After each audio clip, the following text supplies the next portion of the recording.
Bismillahirrahmanirrahim. Assalamualaikum warahmatullahi wabarakatuh. Semasa jahiliyah, budak berkulit hitam yang merupakan penombak ulung berhasil menombak Sayyidina Hamzah, yaitu paman Rasulullah Shallallahu Alaihi Wasallam yang memiliki julukan Asadullah, yaitu singa Allah.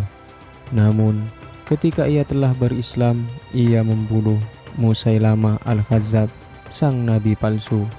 Wasi bin Harb dikenal juga dengan Abu Dasama. Dia adalah hamba sahaya Jubair bin Mut'im, seorang bangsawan Quraisy. Pamannya Tu'aimah bin Adi tewas dalam perang Badar di tangan Sayyidina Hamzah bin Abdul Muthalib. Dia sangat sedih dan geram dengan kematiannya pamannya itu. Ia senantiasa menunggu waktu yang tepat untuk membalas dendam. Tidak beberapa lama kemudian, kaum Quraisy mengambil keputusan untuk pergi ke Uhud guna menghukum Nabi Muhammad SAW dan para sahabatnya yang telah membunuh kawan-kawan mereka pada saat perang Badar. Dibentuklah sebuah pasukan besar yang dipimpin oleh Abu Sufyan bin Harb. Abu Sufyan memutuskan untuk mengikut sertakan para wanita yang keluarga mereka telah terbunuh dalam perang Badar. Untuk menggelorakan semangat prajurit dalam perang, mereka ditempatkan di samping laki-laki untuk mencegah mereka agar tidak melarikan diri. Di antara para wanita yang pertama-tama mendaftarkan diri adalah Hindun binti Utbah, istri Abu Sufyan bin Harb. Ayahnya, Utbah bin Rabfah, dibunuh oleh Ubaidah bin Harith. Pamannya, Syaibah bin Rabi'ah, tewas di tangan Sayyidina Hamzah bin Abdul Muthalib. Dan saudaranya Al-Walid bin Utbah mati di tangan Ali bin Abi Thalib. Semuanya tewas di medan Badar. Karena itu, dendam Hindun sangat besar terhadap kaum muslimin, terutama Hamzah bin Abdul Muthalib. Ketika pasukan Quraisy akan berangkat, Jubair bin Mut'im berkata kepada Wasi, "Wahai Abu Dasama, maukah engkau bebas dari perbudakan?" "Bagaimana caranya?" tanya Wasi. "Bila engkau berhasil menewaskan Hamzah bin Abdul Muthalib, paman Muhammad yang telah membunuh pamanmu, Tu'aim bin Adi, maka engkau kubebaskan dari perbudakan," kata Jubair. "Siapa yang menjamin kebebasanku bila aku berhasil?" tanya Wasi. "Siapa saja yang engkau kehendaki, akan kupersaksikan janjiku ini kepada seluruh masyarakat," tegas Jubair. Kemudian Wasi pun setuju dengan perjanjian tersebut. Ia segera mengambil tombaknya dan berangkat bersama-sama dengan pasukan Quraisy. Ia berada di belakang pasukan bersama para wanita karena ia tidak terlalu mahir berperang. Hanya saja Wasi memiliki kemahiran melempar tombak. Lemparannya tidak pernah meleset sedikit pun dari sasarannya. Setiap kali bertemu dengan Wasi, Hindun selalu melihat ke arah tombaknya yang berkilat-kilat karena sinar matahari, sembari berkata, "Wahai Abu Dasama, sembuhkanlah luka hati kami, tuntutkan bela dari Muhammad atas kematian bapak, paman, dan saudara kami." Ketika dua pasukan bertemu, Wasi keluar dari tenda dan mengincar Sayyidina Hamzah dengan diam-diam. Ia memang telah mengenalnya sebelum itu. Tidak sulit bagi siapapun untuk mengetahui siapa Hamzah bin Abdul Muthalib, karena dia selalu memakai bulu burung unta di kepalanya sebagai tanda kepahlawanan seperti lazimnya orang Arab pada waktu itu. Memang tidak lama kemudian Wasi melihat Hamzah maju bagaikan unta kelabu, merobohkan lawan-lawannya dengan pedang tanpa hambatan. Tidak ada yang berani menghadangnya atau berdiri di hadapannya. Sementara itu, Wasi berdiri di balik sebuah batu besar, menunggu Hamzah mendekat ke arahnya. Dan tiba-tiba seorang penunggang kuda pasukan Quraisy yang bernama Sibak bin Abdul Uzza datang dan menantang Hamzah ke arah Wahsy. "Lawanlah aku, wahai Hamzah. Kemarilah tantang Sibak." Seketika itu Sayyidina Hamzah menoleh lalu melompat ke arah Sibak. Tangannya bergerak memukulkan pedang. Sekali tebas Sibak jatuh tersungkur, bermandikan darah di hadapan Sayyidina Hamzah. Wahsy mengambil ancang-ancang dengan posisi yang tepat sambil membidikkan tombaknya. Setelah dirasa mantap, ia lemparkan senjata tersebut ke arah Hamzah. Tombak itu melesat tepat mengenai perut Hamzah bagian bawah. Pahlawan Islam yang dikenal singa Allah itu melangkah berat, kira-kira 2 langkah, kemudian jatuh dan tombak bersarang di tubuhnya.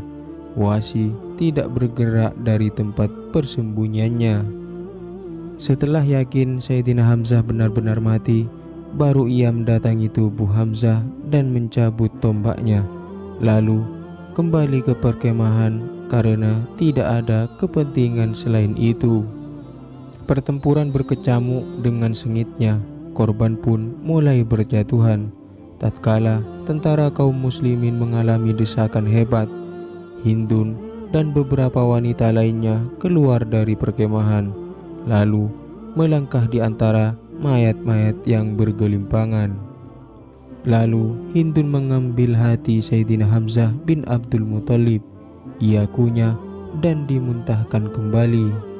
Seusai pertempuran, Wahsy kembali ke kota Mekkah bersama rombongan tentara Quraisy. Sampai di Mekkah, ia pun dibebaskan oleh Jubair sesuai dengan janjinya. Sejak saat itu, Wahsy bebas dari perbudakan dan merdeka. Hari-hari terus berlalu, kaum muslimin yang berada di Madinah kian bertambah. Pasukan mereka semakin kuat dan besar. Semakin bertambah kekuatan kaum muslimin, semakin besar kekhawatiran Wahsy. Kegelisahan dan ketakutan semakin menghantuinya. Tatkala kaum muslimin berhasil menguasai kota Mekkah, Wahsy melarikan diri ke kota Taif, mencari tempat yang aman. Namun hanya beberapa saat saja penduduk Taif pun menyatakan diri masuk Islam. Wahsy bingung hendak lari kemana. Penyesalan datang menghampiri dirinya. Bumi yang luas terasa sempit dalam keadaan seperti itu. Seorang sahabat menasihatinya, "Percuma saja engkau melarikan diri, Wahsy. Demi Allah, Muhammad tidak akan membunuh orang yang masuk agamanya dan mengakui kebenaran Allah dan Rasul-Nya," ujar sahabat Nabi tersebut. Mendengar nasihat itu, Wahsy berangkat ke Madinah.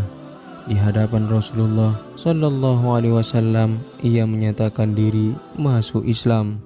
Namun, begitu mengetahui Wahsy adalah pembunuh pamannya, Hamzah, Rasulullah memalingkan mukanya dan tidak mau melihat wajah Wahsy. Walaupun Wahsy tahu bahwa Islam menghapus dosa-dosanya yang telah lalu, tapi ia tetap menyesal. Ia tahu musibah yang ditimpakan kepada kaum muslimin saat itu sangatlah besar dan keji. Ia telah membunuh seorang pahlawan Islam secara licik dan tidak jantan. Karena itu, Wahsy selalu menunggu kesempatan untuk menebus dosanya.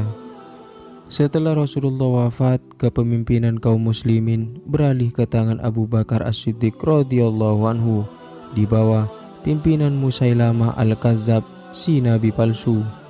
Bani Hanifah dari Najd murtad dari agama Islam. Khalifah Abu Bakar menyiapkan bala tentara untuk memerangi Musailamah dan mengembalikan Bani Hanifah ke pangkuan Islam. Wahsy tidak menyia-nyiakan kesempatan itu bersama pasukan yang dipimpin oleh Khalid bin Walid. Ia berangkat ke medan Yamamah, tidak lupa tombak yang ia pakai untuk membunuh Sayyidina Hamzah ia bawa. Dalam hati Ia bersumpah akan membunuh Musailamah atau ia tewas sebagai syahid. Ketika kaum muslimin berhasil mendesak Musailamah dan pasukannya ke arah kebun maut, Wahsy termasuk salah seorang yang selalu mengintai nabi palsu itu.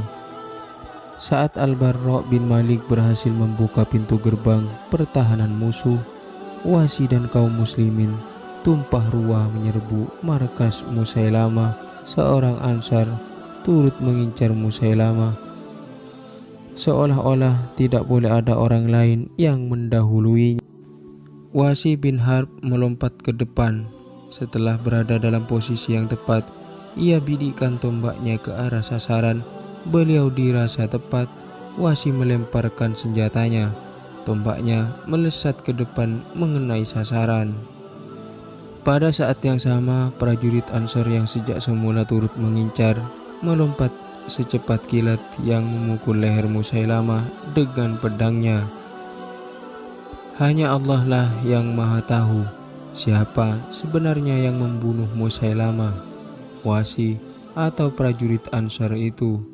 Jika benar yang membunuhnya adalah Wahsy, berarti ia telah menebus kesalahannya membunuh Hamzah bin Abdul Muthalib dalam perang Uhud.